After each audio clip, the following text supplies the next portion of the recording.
Eu quero falar sobre que você é uma carta viva, né? Nós somos uma carta viva. Nós somos uma carta que as pessoas vão ler, queridos. Moody, que foi um dos maiores evangelistas, um dos caras que mais ganhou vidas, durante a história da igreja, D.L. Moody, ele fala assim: 1 em cada 100 homens lerá a Bíblia. Naquela época, não sei hoje, 1 em cada 100 homens lerá a Bíblia. Os outros 99 lerão o cristão. Então, 1 em cada 100 homens vai ler a Bíblia. Mas os outros 99 vão ler você, vão ler o cristão. Uma frase de Moody. Paulo disse aos Coríntios, diz assim: a vida de vocês é uma carta que qualquer um pode ler simplesmente olhando para vocês. Então nós somos uma carta que as pessoas vão ler simplesmente olhando para vocês. O próprio Cristo a escreveu, não com tinta, mas com o Espírito do Deus vivo. Essa carta não é inscrita na pedra, mas entalhada em vidas humanas, e nós a publicamos, segundo Coríntios 3:2, versículo 3, na tradução da Bíblia, a mensagem. Eu quero ler novamente, diz assim: a vida de vocês é uma carta que qualquer um pode ler simplesmente olhando para vocês. O próprio Cristo escreveu, não com tinta, mas com o Espírito do Deus vivo. Essa geração sabe o que é carta? Mais nova aí, sabe? Que é uma carta. É uma mensagem que você manda lá no WhatsApp. Então você é uma mensagem não escrita com os dedos, digitando, tá, queridos? Traduzindo para os mais jovens aí, porque eu trabalhei com uma estagiária e perguntei: você já conhece máquina de escrever? Ela, Hilton, só no museu lá de Lusiana, eu nunca vi uma presencial. Então ela nunca tinha visto uma máquina de escrever. Então quando eu falei carta aqui, vai que ninguém sabe o que é uma carta. Mas é o que você digita, queridos. Você passa uma mensagem para alguém. A Bíblia fala que a maior mensagem que você vai passar é a sua vida. Não é aquilo que você escreve no Instagram e nem manda um e-mail ou no WhatsApp. A maior mensagem, eu vejo tantas declarações lindas no Instagram, né? Declarações maravilhosas. Eu vejo tantas pregações do Evangelho através do Instagram, pregações que edificam, mas a maior mensagem que a gente pode passar para as pessoas é a nossa vida. Porque ela foi escrita pelo próprio Jesus Cristo. Então é isso que esse texto está dizendo aqui de 2 Coríntios 2:3. Além da mensagem que enviamos ao mundo por meio da nossa conduta e estilo de vida, precisamos estar cientes de quão supostamente cristãos maduros e líderes, isso é para todo cristão, e principalmente líderes também, espirituais, influenciam cristãos mais jovens e aqueles que podem estar fracos na fé. Então, sim, geralmente um cristão maduro e um líder, ele precisa ser uma influência para os cristãos mais novos, e também para aqueles que estão fracos na fé. Isso é sério, queridos. Às vezes você julgar o irmão que está fraco na fé, você tem que servir. Então, se você está julgando um fraco na fé, um débil na fé, então porque você é maduro. Se você julga um débil na fé, é porque você é maduro. Se você é maduro, você tem que ajudá-lo a entender a palavra e aumentar o nível dele. Então, sim, Paulo dedicou uma quantidade substancial de tempo. 1 Coríntios 8, Romanos 14, você vai ver isso. 1 Coríntios 8 e Romanos 14, persuadindo aqueles que se consideravam maduros, para que jamais permitissem que a sua liberdade em Cristo se tornasse uma pedra de tropeço para aqueles que eram menos maduros ou tinham uma consciência fraca. Lembra quando eu preguei sobre consciência fraca? A consciência fraca que contamina o homem. Para quem trabalha em libertação, o pastor Cesário, uma irmã teve uma dúvida, alguma coisa de ação de demônio, aí você deu uma resposta: se a consciência da pessoa for fraca, ela vai contaminar mesmo. Eu achei interessante a resposta que você deu. Então é aquilo lá mesmo. Nossa consciência fraca, as pessoas são frágeis, são alvo fácil do inimigo, o diabo vai soprar na mente. Então a gente precisa amadurecer, crescer. Para nós crescermos, a gente tem que ter uma consciência de que nós somos, da nossa identidade, do que nós carregamos, da nossa comunhão com Deus, do que Jesus fez por nós na cruz do Calvário. Você tem que estar bem resolvido com Cristo. A verdade é, uma pessoa bem resolvida com Cristo, ela vai ter uma consciência mais forte. E tendo uma consciência mais forte, ela pode ajudar as pessoas que têm uma consciência mais fraca, a pessoa que ainda está débil na fé, a pessoa ainda que está engateando. Eu tomo muito cuidado com isso, queridos. Então, por isso que Paulo falava, se a comida serve de escândalo a meu irmão, nunca mais comerei carne, para que não venha escandalizá-lo. Então assim, 1 Coríntios 8:13. Olha só o entendimento do apóstolo Paulo. Ele tinha um entendimento que o pecado não era o que ele estava comendo, é o que sai da boca do homem, como Jesus ensinou isso. O pecado não é aquilo que nós consumimos, não é o que sai da nossa boca. O que sai da nossa boca sai do nosso coração. Um coração cheio, a boca fala do que o coração está cheio. E Paulo estava resolvido nessa questão. Mas ele falou assim, se meu irmão, queridos, eu estiver comendo carne para ele fala assim, essa carne é sacrificada a ídolos, você vai estar amaldiçoado, você vai estar dando brecha para o diabo, vai estar dando não sei o quê. Então, se meu irmão entende isso, aí Paulo falou assim, eu nunca mais como carne na sua frente. Não porque carne era pecado, mas por causa de não fazer aquele pequenininho. Aquela pessoa que tinha uma consciência fraca, pecar. Então, às vezes, as pessoas que deixam de fazer as coisas por religiosidade, legalismo. Mas Paulo deixou de fazer muitas coisas por causa do amor. Para não ver o irmão mais novo tropeçar. Esse é o entendimento do Evangelho. Então, de modo semelhante, Paulo disse, se por causa de comida o teu irmão se entristece, já não anda segundo o amor fraternal. Não faças perecer aquele a favor de quem Cristo morreu. E é bom não comer carne, nem beber vinho, nem fazer qualquer outra coisa com que teu irmão venha a tropeçar. Romanos 14, 15 e 21. Romanos 14, 15 e 21. Vamos lá, por gentileza. Romanos 14, isso. Se o outro irmão se aflige em razão do que você come, ao ingerir esse alimento, você não age com amor. Não deixe que a sua comida seja causa de tropeço, de perdição de alguém por quem Cristo morreu. Então, queridos, isso é muito sério. Oi? Exatamente. Que é como o pastor César está falando, o caso do acarajé, né? Então, assim, embora esse contexto, hoje não é nem tanto, mas na nossa época, né? Era algo... Então, embora esse contexto de comer alimentos consagrados a ídolos possa estar muito distante de nós historicamente, o princípio permanece claro.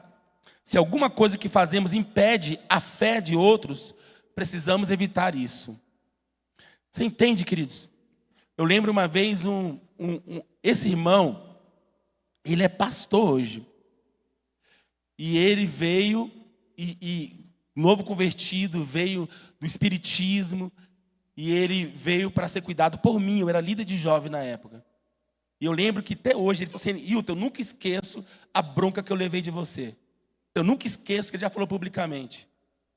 Nunca esqueço a bronca que não eu levei, que o irmão, que era líder comigo, co-líder comigo, tinha um entendimento maior comigo. E a gente estava saindo do Maurício, ali, o Rock Dog, descendo, andando jovem, ninguém de nós tinha carro, conversando. Aí esse irmão, que era mais maduro, começou a falar mal. Cara, meu sangue subiu. Não em razão para puxar saco de pastor, mas para não fazer tropeçar um rapaz pequeno. Aí eu falei com ele, cara, nunca mais você fala de um homem de Deus na minha frente. Eu te repreendo agora em nome de Jesus. Aí o cara, calma, Hilton, eu repreendo você. Ele falou aquilo lá, mais na frente, assim, por tua causa, queridos. Porque eu não queria que entrasse coisa no seu coração que você não tinha maturidade ainda para saber. Então, é o que, no mesmo contexto, que o apóstolo Paulo está dizendo aqui. Né? Então, assim, queridos, se as ações de cristãos podem ofender aqueles que são imaturos na fé, isso também pode ser uma razão para que as nossas ações possam influenciar, positiva ou negativamente, aqueles que estão fora da fé.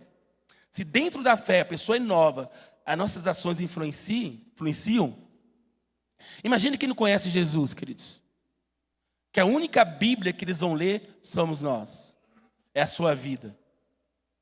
Você já pensou nisso, queridos? Hoje eu vi uma frase do John Bevere, o filho dele entrando no ensino médio, ele perguntou para o filho dele, está fazendo um podcast com o filho dele, já adulto, casado, mas ele falou, você lembra que quando você entrou no ensino médio, eu falei para você, eu falei assim, como que as pessoas vão ver o teu cristianismo? Como que elas vão ver? Pelo que você prega ou pelo que você vive?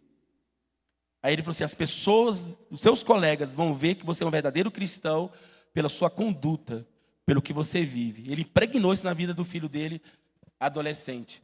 E porque as pessoas de fora vão nos ver também. Tim Tebow, um cristão e jogador de basquete da NFL, bem antigamente, Tim Tebow, foi indagado se ele consumia álcool. Era um jogador famoso da NFL, futebol americano. Foi indagado se ele consumia álcool. Sua resposta foi, a principal razão porque eu não consumo álcool é porque se eu tomar uma taça de vinho, eu não quero ser responsável pelo garoto que me vê e diz, ei, o Tebow está fazendo isso, então eu vou fazer também. E depois ele toma uma decisão ruim, porque goste disso ou não, é sério, ele diz, com isso em mente, veja, amém, queridos?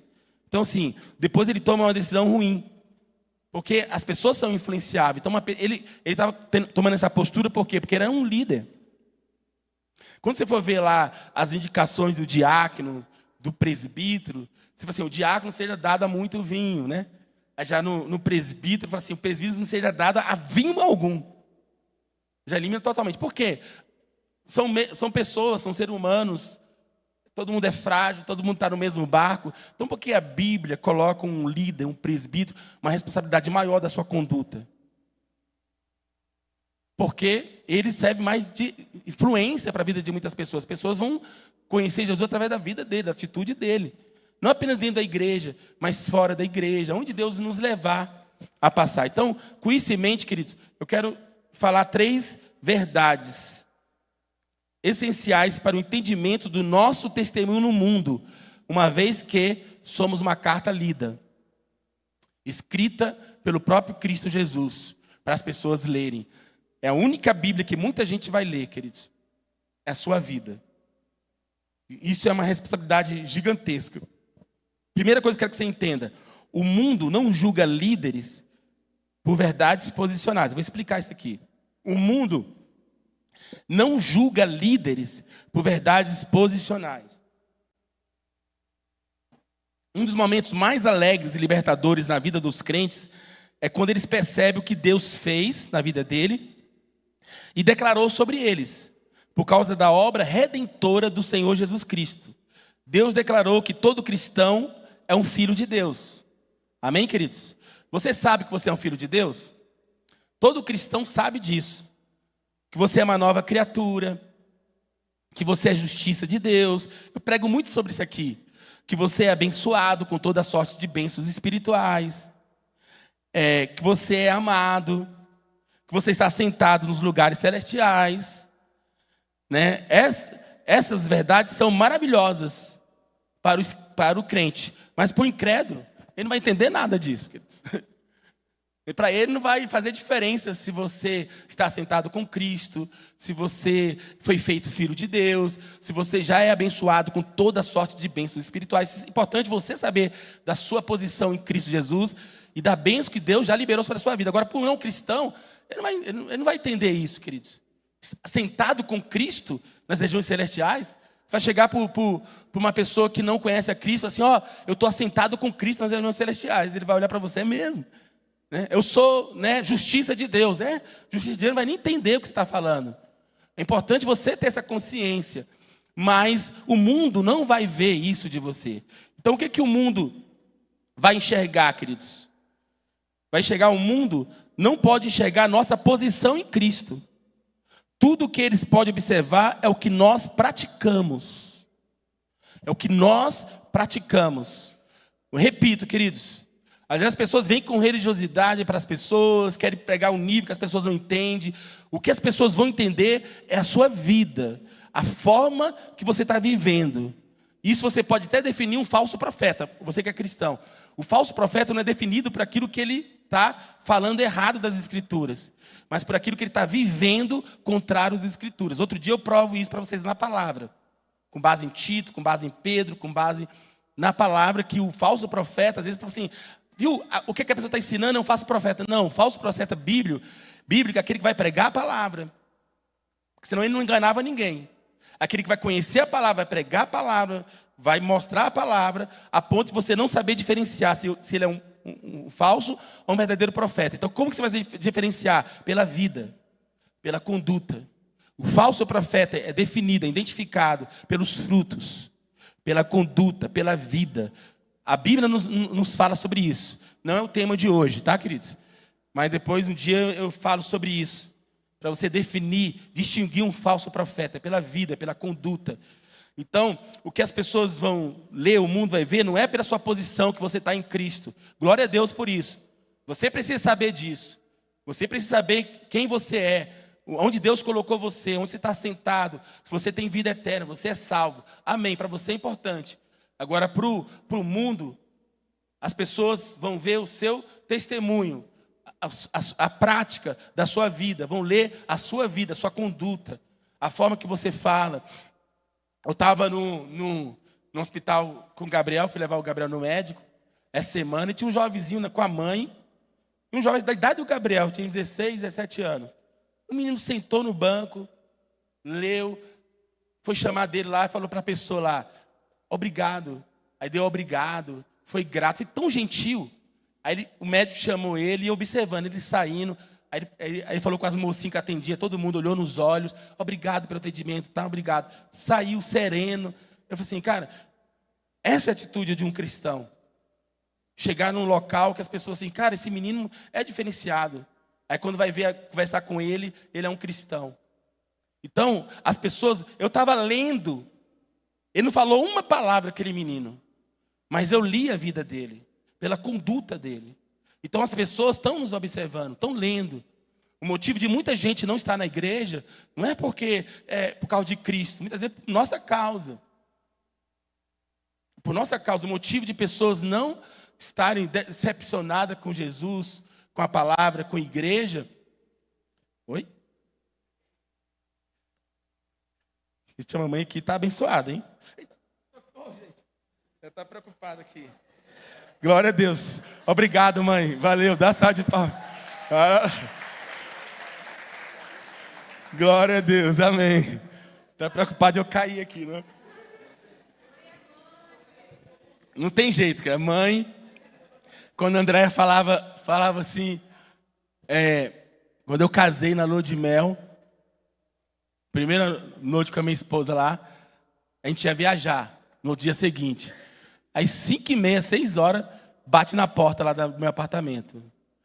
Bateu na porta, André, ué, quem tá batendo agora? Assim, mãe, amor, não sei não.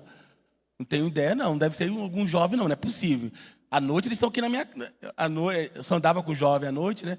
Mas de madrugada eu nunca vi não. Aí quando eu vou abrir o apartamento, é a mamãe, com um saco de bolo de pão. Ah, você já comeu? Você, mãe, saco o quê? Sei lá. Eu falei assim, mãe, no avião tem comida. Na época o avião tinha comida. No avião tem comida, não, não quer dizer comer. Aí a André, deitada na cama, o que foi? Não, nada não. Aí a André insistiu, não, foi minha mãe que trouxe comida para mim. Ai, meu Deus do céu. Então assim, gente, as pessoas entendem isso, queridos. Cuidado com a religiosidade, com o legalismo. Cuidado, preocupe mais com a sua conduta, com o que você pratica. Imagina, eu conheço uma pessoa que ela chegou na nossa igreja, uma igreja que eu era antes. E quando ele viu uma pessoa que estava lá, ele falou assim, eu não entro nessa igreja. Depois a gente foi atrás dessa pessoa, o que foi? Ele falou assim, não, porque aquela pessoa ali que é líder, eu estava num supermercado, eu estava lá, passando a fila lá, E porque atrasou um pouquinho, esse cara esculhambou a atendente de tal forma que a menina começou a chorar. Quando eu cheguei aqui, ele está lá na frente, eu disse, eu não quero entrar nessa igreja. O cara esculhambou a atendente e a pessoa do lado ficou horrorizado, lembrou a memória do cara. Quando ele entra na igreja, a primeira pessoa que vê é o fulano de tal. E a pessoa disse, essa igreja eu não quero ficar, não. Por quê? Às vezes as pessoas acham que as pessoas não estão te vendo. E isso é sério para um cristão, queridos. É pelo amor. Nós fazemos isso, é por amor, queridos. Nós carregamos o Espírito Santo em nós. Nós temos, as pessoas falam muito, a gente precisa pregar o Evangelho, amar as pessoas que estão fora, o Evangelho é fora da igreja, não é dentro de igreja, nós temos que fazer missões, nós temos que fazer, muitas vezes você está fazendo perecer uma pessoa que está do seu lado, o vizinho. Aí você vem estar preocupado com os ribeirinhos, preocupado com a África, e sendo que o teu vizinho está escandalizado pela sua vida, pela nossa vida. Aqui eu estou me incluindo também, queridos. Nós somos lidos. Tem vezes no trânsito que eu estou lá, às vezes eu irrito, a André fala assim, você é o irmão da igreja passando, você está todo nervosinho aí. Aí assim, é verdade, cara. Aí eu falo para André, é uma verdade. Aí me dá um temor, às vezes, assim, entendeu? Então, assim, queridos, é isso. Segundo, o mundo julga líderes espirituais com padrões mais rigorosos do que outros. Tiago 3,1 diz, meus irmãos, não vos tornei muito de vós mestres. Não vos torneis muito de vós mestres, sabendo que havemos de receber maior juízo. É simplesmente, olha aqui, a Bíblia falando assim, não se tornem muito de vocês mestres, porque vocês receberão o maior juízo. É como se Deus estivesse fazendo uma diferença aqui. Deus não faz acepção de pessoas, a Bíblia fala sobre isso. Mas a responsabilidade nossa aumenta, diante da posição que nós estamos assumindo. Então, imagina alguém que no louvor está dançando aqui, a pessoa entra na igreja, a pessoa está vendo dançando. Aí vai entrar no Instagram e é uma bagaceira, imagina. Se for, ou do louvor, ou imagina um líder, um pastor, ou um líder de conexão. As pessoas vão gerar escândalo. Vai gerar escândalo, porque nós somos a carta lida por muitos. Nós talvez sejamos a única Bíblia que as pessoas lerão durante a sua vida. E um dia Deus vai nos cobrar sobre isso. Então Tiago fala sobre isso. É simplesmente um fato de que as pessoas tendem a esperar mais daqueles em posições de liderança espiritual. Em alguns aspectos isso pode parecer injusto. E alguns no ministério ficam sob pressão por estarem sempre preocupados acerca do que as outras pessoas irão pensar de tudo o que eles fizerem e disserem. Por exemplo, alguns ministros colocam uma pressão enorme sobre os seus filhos. Eu nunca fiz isso. Para que sejam perfeitos o tempo todo. E ao fazer isso, permitem que o medo de outras pessoas e suas opiniões penetrem de forma doentia em suas vidas. No entanto, essa é uma ótima oportunidade para lembrar os membros de igreja que pastores e suas famílias são 100% humanos. Então, embora a nossa responsabilidade é maior, nós podemos errar. Não somos perfeitos. Eu não estou falando isso para aumentar a pressão sobre a sua vida, é só para você ter o temor a Deus. Eu sei dessa estatística aqui, de muitos filhos de pastores que muitas vezes não querem mais vir na igreja, porque eu sou muito observador, queridos. Eu lembro que, quando eu comecei a namorar com a Andréia, eu andava com casais. Andava com muitos casais. E quando a gente decidiu casar, eu falei assim para a Andréia, fulano de tal tem um casamento abençoado. Tem, ela tem. Mas aquilo da forma que ele trata a esposa, eu não quero te tratar. Vamos combinar isso? Eu não quero repetir o que ele está fazendo, porque eu acho errado. Então, pelo exemplo dos outros, eu conversava com o André, nós vamos fazer diferente, porque eu sempre procurei observar. E uma das coisas que eu vi, às vezes, essa questão da pressão na vida dos filhos, da liderança, dos pastores, uma pressão enorme. E os filhos cresciam, não queriam mais para a igreja, estava cansado de igreja, por causa da pressão que estava imposta sobre ele. Eu falei assim, eu não vou fazer isso, eu vou tentar ensinar pelo exemplo o meu amor a Cristo para os meus filhos, inspirá-los e que eles venham, queiram estar na igreja. E que eles queiram buscar o Senhor Jesus, que eles queiram entregar a vida deles para o Senhor, de uma forma naturalmente, até mesmo no tocante a exercer o ministério na igreja, né? Se eles exercerem, estiverem exercendo, amém, vai ser algo fluir naturalmente, e eles vão fazer aquilo que Deus os chamou para fazerem. Mas não porque eu estou ou privilegiando ou pressionando demais, porque deixa o Espírito Santo levantar e tratar, amém? Então, assim, queridos, igreja que oportunidade para lembrar os membros da igreja que pastores e suas famílias são 100% humanos. É verdade olharmos para o pastor como líder exemplo, mas tenha em mente que eles mesmos estão crescendo.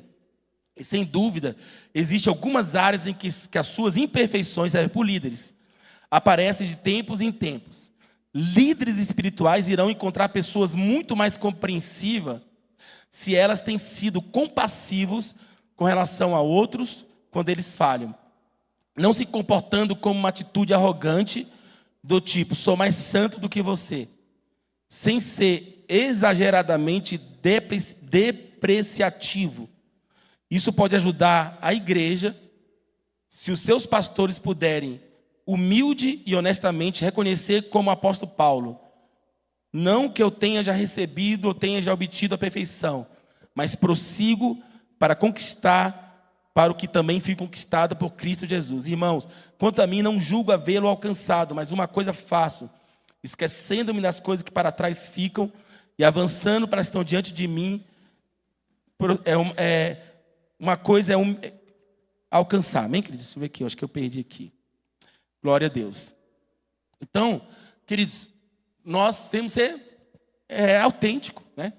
Autêntico nossa liderança. A autenticidade é ser honesto, ser verdadeiro, né? E saber que nós também precisamos de Deus, crescer no Senhor, entender também nossa responsabilidade como membro, como líder, né? Entender se as pessoas dizem que eu quero estar na frente, eu quero, mas a responsabilidade aumenta.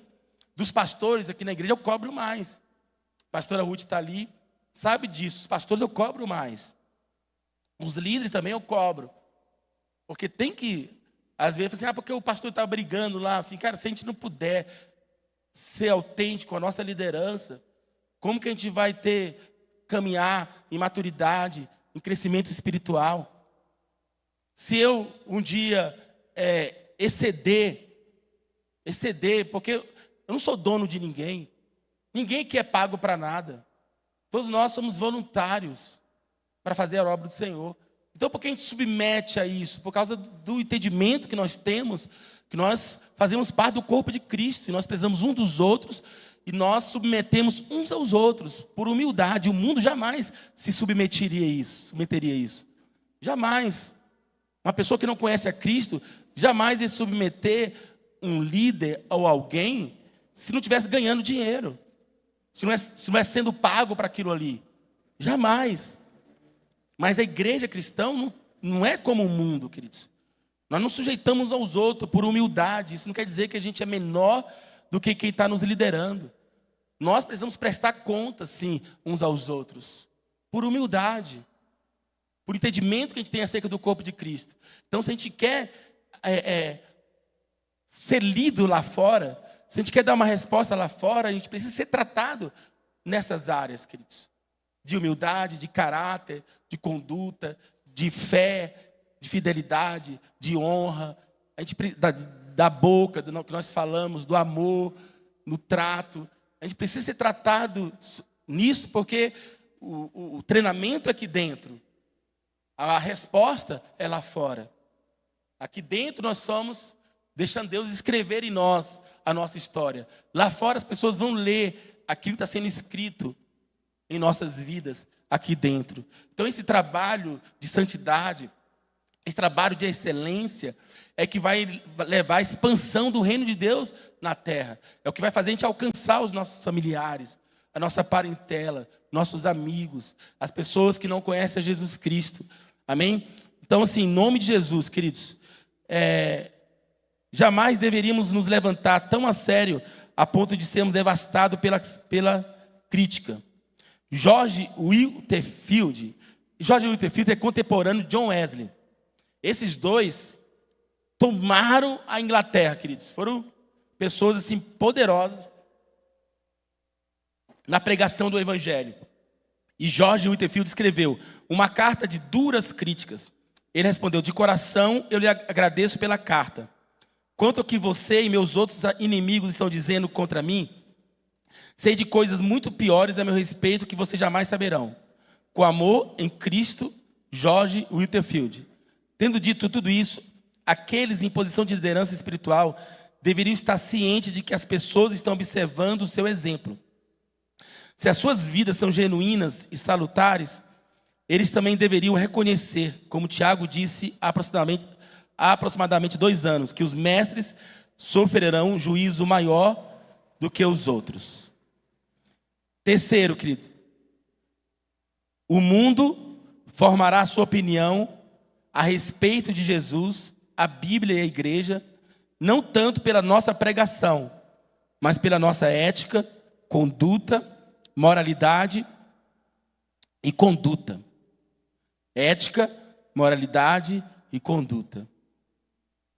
Na época da compra do prédio aqui, nossa, muita gente ficou chateada comigo porque eu dei uma bronca que a gente coloca um texto no WhatsApp e ninguém responde. Achou que eu fui agressivo. Mas eu acho uma falta de educação, queridos. Sinceramente, a gente escrever algo e a pessoa não responder. Às vezes é melhor não ter o WhatsApp. Né? E nós falhamos nisso, queridos. Nós temos que ter a ética até de ter o WhatsApp. Isso é questão de ética. Às vezes, sim, eu vi até no grupo da dança aí, eles fizeram uma norma e falaram assim, uma das regras é responder o que é colocado no grupo. Eu falei assim, amor, eu quero colar isso, eu quero copiar isso. Então, uma das éticas da dança, assim, é responder quando é colocado algo no grupo. Então, muitas vezes é questão de educação, queridos. De educação. Eu posso ter me excedido, peço até perdão se ofendi alguém aqui, que eu coloquei no grupo dos homens e coloquei no grupo dos comissionados. Falta de educação, povo, falta mal educado. Aí eu coloquei outro mais feroz lá e apaguei. Na hora apaguei. Aí a irmã falou para mim, pastor, eu vi que você apagou. Eu vi que você apagou. Então, assim, mas assim, gente, as pessoas não vão ler o que você prega, queridos. Mas a sua conduta. Tinha um pastor aí de internet que estava acabando com o neopentecostalismo. Famosinho na internet. Levou até o pastor Tiago a escrever pastores virtuais, pastores reais. Às vezes as pessoas abandonam o pastor real em prol do pastor virtual. O pastor real vai sofrer com você. Vai brigar com você. O pastor virtual jamais vai brigar com você. Vai passar a mão na sua cabeça. Porque ele quer vender livro para você. E muitas vezes as pessoas trocam o pastor real pelo pastor virtual. E esse pastor virtual estava detonando os pastores reais. Quando fiquei sabendo, ele estava 1 ano em adultério. E detonando os pastores reais. E muitas vezes somos trocados pelos pastores virtuais. Então, queridos, o mundo formará a sua opinião a respeito de Jesus, da Bíblia, da igreja, não tanto pela nossa pregação. Nossa pregação, claro que é importante, mas pela nossa ética, moralidade e conduta. Como tem sido dito, você é o único Jesus que algumas pessoas verão. Você é a única Bíblia que as pessoas lerão.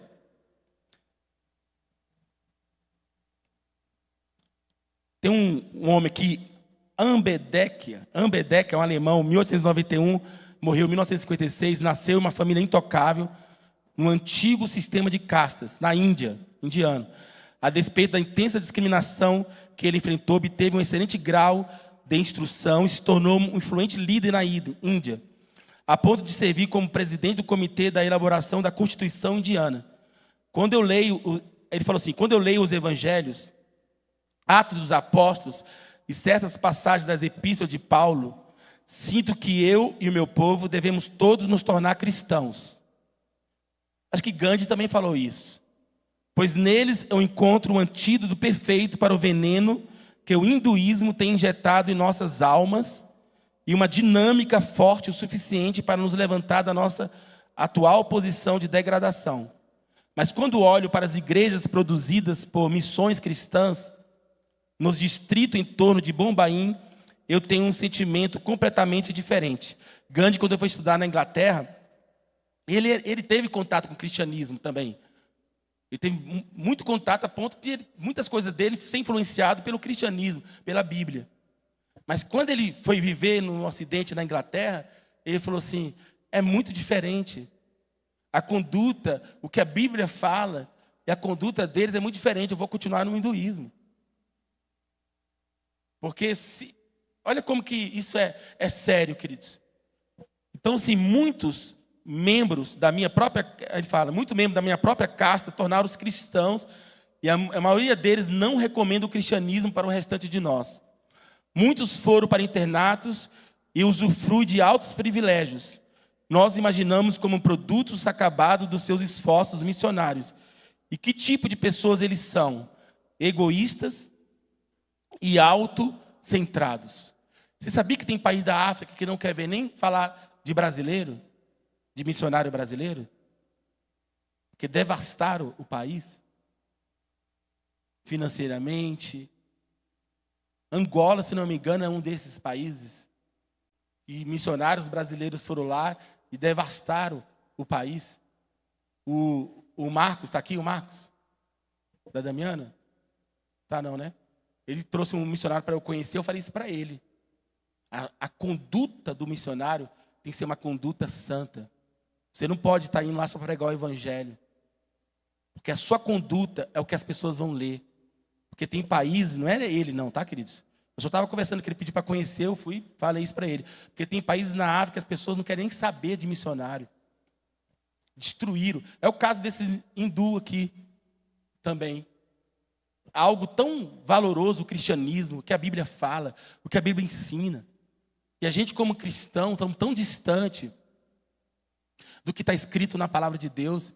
E a gente não se deixa a gente ser aperfeiçoado por ela, queridos. Porque a Bíblia é um ponto, se você está lendo, e se você está distante, é algo que você precisa ser tratado. Então, quanto mais você se aproximar do que a Bíblia diz, a Bíblia fala, mais você está sendo aperfeiçoado. O teu cristianismo, a tua fé.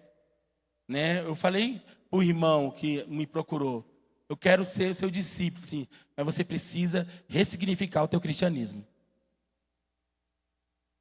Você quer ser meu discípulo? Então ressignifica o que você aprendeu do evangelho até aqui. Começa de novo. E ele humildemente falou assim, eu quero. E ganhou ponto comigo.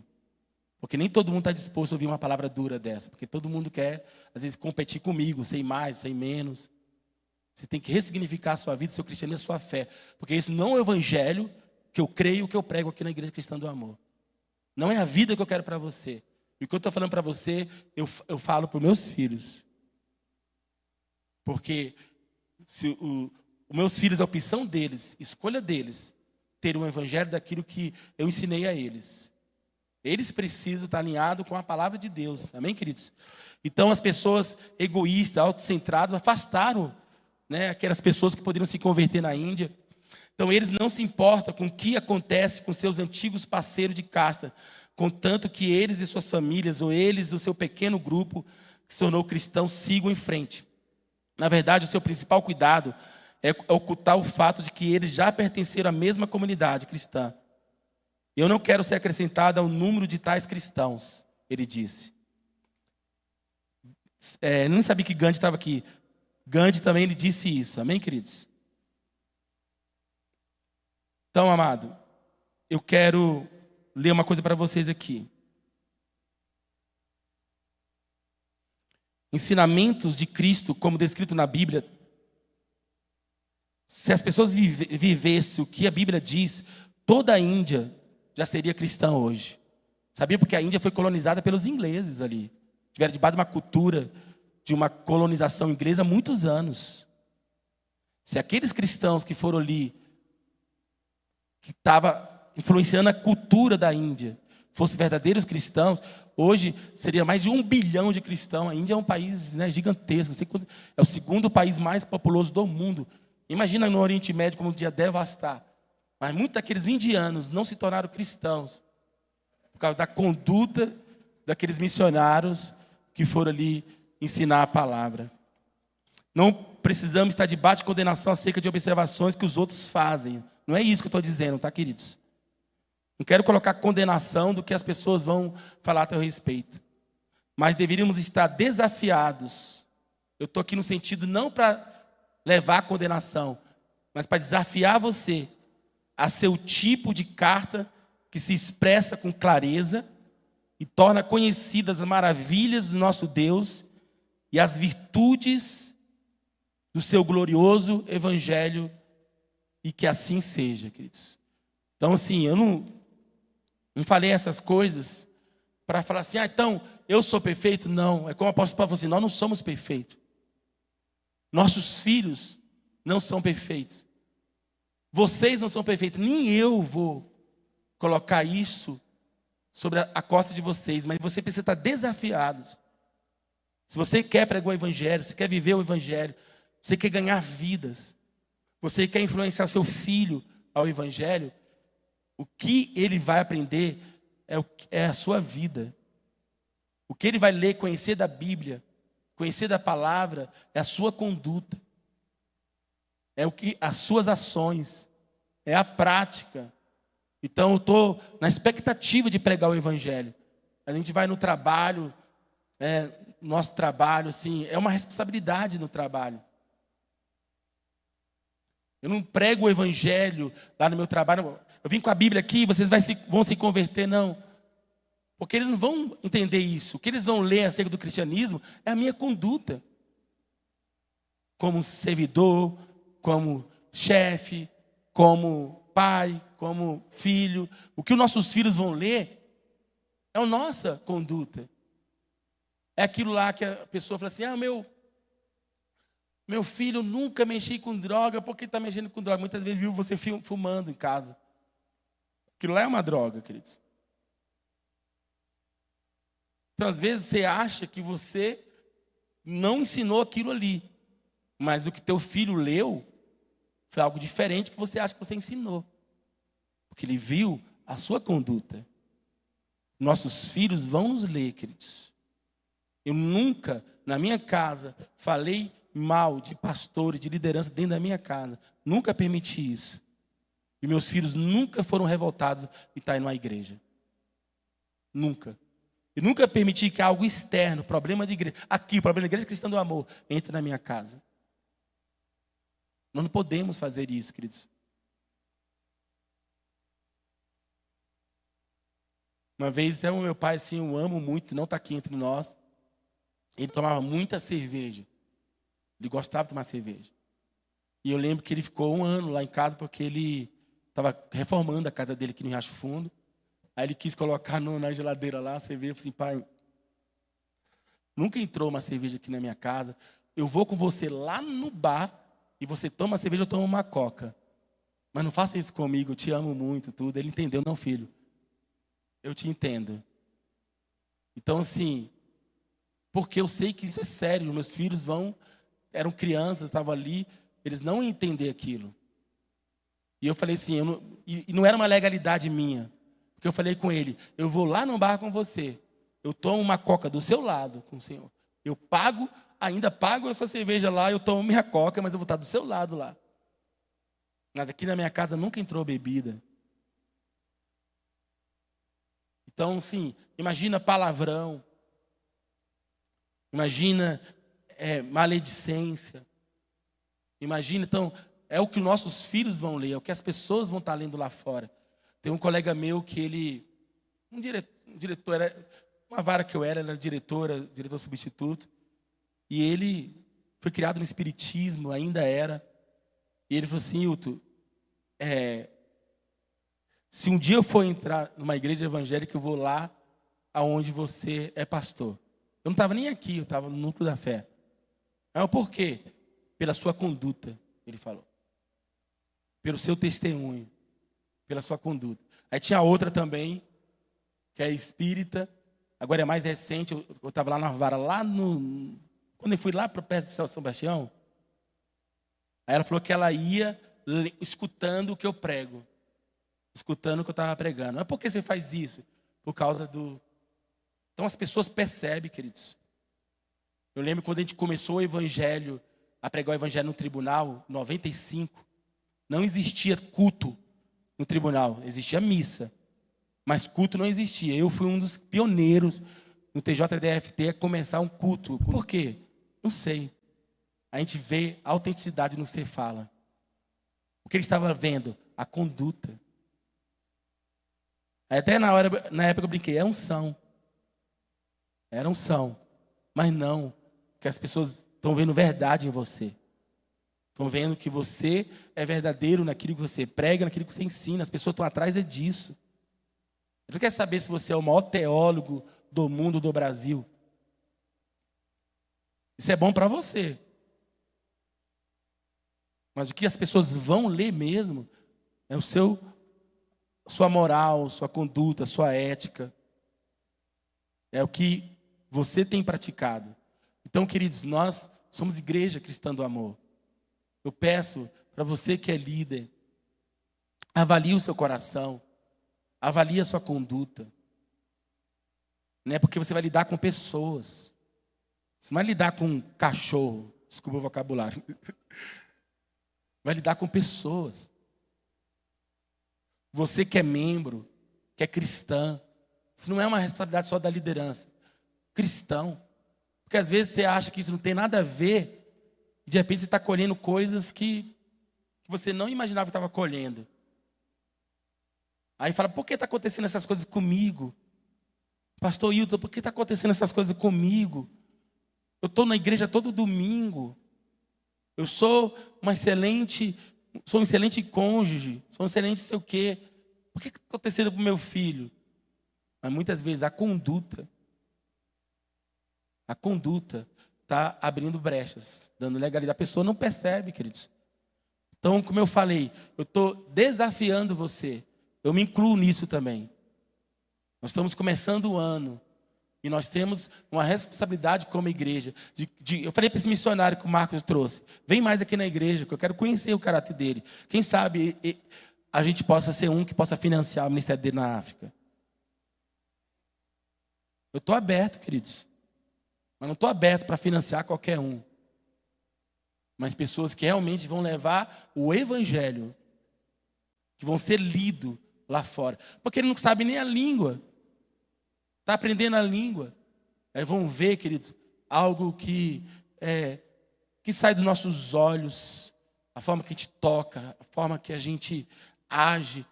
Porque Deus está conosco, queridos. Então, assim, em nome de Jesus, que as pessoas possam ler você e conhecer Jesus. As pessoas possam ler você e conhecer a Bíblia. Como a Bíblia. Leia a palavra de Deus e que as pessoas possam ler. Eu conheço o Evangelho. Como você conheceu? Pela conduta do Saulo. Pelo homem de Deus que ele é, eu conheci Jesus, eu conheci a Bíblia. Então não precisa discutir questões teológicas, sabe mais. Deixa para discussões aqui internas.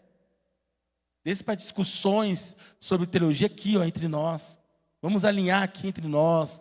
Na escola bíblica, no estudo bíblico lá com Silas, na escola bíblica aqui da igreja, a gente alinha essas diferenças teológicas aqui. Mas lá fora, queridos, as pessoas vão ler a sua vida. Amém? Então, assim, queria deixar isso. A gente está no alinhamento, então é palavra nesse sentido, que eu quero trazer para a igreja, que é um desafio para mim também. A gente rever o nosso cristianismo, né? Rever, voltar ao primeiro amor, voltar a ter paixão por Jesus Cristo. Vamos ficar em pé, vamos cantar um cântico. Amém? Você quer? Gente, quando nós falamos sobre o alinhamento, a gente fala sobre a finalidade, né, do alinhamento. E a finalidade é justamente essa: a gente caminhar junto no mesmo propósito, aquilo que está escrito em Filipenses, né, o mesmo pensamento. E nós falamos na quinta-feira passada sobre concordar com Deus, andar em concordância com a palavra. Hoje nós estamos falando sobre que nós somos uma carta, né? Você é uma carta, eu sou uma carta, todos nós somos uma carta. E uma das coisas que o Wilton falou aqui sobre, né, religiosidade e tudo, e muitas vezes nós, como pastores, somos questionados pelas condutas das pessoas. Ah, mas não é da igreja. Ah, não é líder, não é isso, e essa conduta, e isso e aquilo. A nossa função não é ser juiz de ninguém. Mas eu sempre falo, o que nós pregamos é a palavra. E a palavra, ela precisa surtir efeito em nós. A palavra de Deus precisa surtir efeito. Eu estava vendo um trecho até que aquela Nívia Soares, né, a cantora, ela estava pregando. E ela estava falando, olha, se a palavra que nós lemos, a gente sai de um culto e a gente não sai confrontado ou sai sentindo que aquilo ali precisa transformar a nossa vida, então a gente precisa rever o que a gente está ouvindo, se verdadeiramente é a palavra. Porque a palavra, ela gera essa transformação. E quando o Wilton leu aqui, quando Paulo fala da comida, então, eu gosto muito de dar esse exemplo, quando as pessoas vêm me questionar, isso que está fazendo não é errado, eu estou com minha consciência, a Bíblia não fala que é pecado, o meu marido deixa. E eu falo sim, eu gosto de dar esse exemplo, que Paulo fala, olha, comer a carne não é pecado. Mas se isso está escandalizando, por que eu vou fazer? Vou dar exemplo para vocês. O Gabriel estudou na escola adventista. E os adventistas, eles não comem carne de porco. E eu peguei e mandei na lancheira dele, ele era pequenininho. Eu mandei na lancheira dele um enroladinho de salsicha. Gente, eu esqueci. Sabe aquele negócio assim... E olha o lanche que não era nada saudável, né? Mas preparei o lanchinho dele lá, botei um todinho, um enroladinho de salsicha, era o que tinha lá em casa, botei e mandei. Gente, ele na escola, os amiguinhos dele, começaram a falar assim, nossa, você não é de Deus. Você não é de Deus, né? Porque você está comendo... essa comida aí que não é de Deus. E ele chegou em casa e falou, mamãe, por favor, não manda mais. Ainda bem que o Gabriel é despachado, né? E quando ele falou assim, não é de Deus, eu falei assim, é sim, o meu pai come, ele é pastor, ele é homem de Deus. Ainda bem, senão ele está traumatizado. Né? Não traumatizou meu filho, mas ao mesmo tempo ele chegou em casa, falou, mamãe, não manda mais. Gente, era errado? Não, mas para eles lá estava causando escândalo. Aí, porque, como ele falou, né, meu pai come, eu ia mandar, a gente não fez para isso, realmente foi uma displicência minha. Aí, o que eu fiz, gente? No dia seguinte, fui lá na lanchonete da escola, paguei um mês, porque aquele semestre eu estava muito puxado. Fui lá, paguei um mês de lanche para o Gabriel na escola, então ele saía da aula e ia lanchar lá e não teve erro. Comia pizza, tudo, que a comida deles é tudo vegetal, mas é tudo gostosa, né? Então, assim... ele ia lá e pegava o lanche dele. Agora eu, porque não é errado, aí eu ia mandar o lanche do meu filho. Então eu estou dando um exemplo simples. Mas você pode pegar isso para coisas mais profundas. Às vezes uma roupa, isso vai para as mulheres. Às vezes uma roupa que você usa, se seu marido gosta, Não tem problema, o ambiente que você está é um ambiente que se usa esse tipo de roupa. Mas para que, queridos, ficar expondo isso? Porque às vezes tem um irmão que está pecando nessa área, porque está te vendo desse jeito. E você é carta escrita e lida. Vocês imaginam aqui no púlpito, a gente vindo ministrar, eu vindo ministrar aqui no púlpito de mini saia? Talvez meu marido goste, mas em casa, em outro lugar. Mas aqui no púlpito, na igreja, para quê? Então a gente às vezes tem que ter esse filtro. Membros e líderes, isso não é só para líderes não, para membros também. Precisamos ter esse filtro. Sabe, se eu vou fazer o meu irmão pecar, então eu não vou fazer. Não é porque está errado, mas é porque eu não quero levar o meu irmão ao pecado. Então tenha esse filtro, tenha isso no seu coração. Você é uma carta escrita e lida. O que as pessoas estão lendo ao nosso respeito? Que a gente canta aquela música perdendo tudo por amor ao evangelho. Canto aí. E não quer perder uma roupa porque vai achar que está perdendo alguma coisa. Aí por isso que o pastor Lucinho criticou, entendeu? Porque assim, os caras cantam perdendo tudo, mas a gente fala, cara, você abre mão disso em prol do evangelho? Você tem coragem de abrir mão de uma bebida em prol do evangelho? Você tem coragem de abrir, de estar indecente no Instagram, de roupa, de tudo, por causa do evangelho? Então como canta perdendo tudo? Por amor, entendeu? Então assim, é uma incoerência nesse sentido.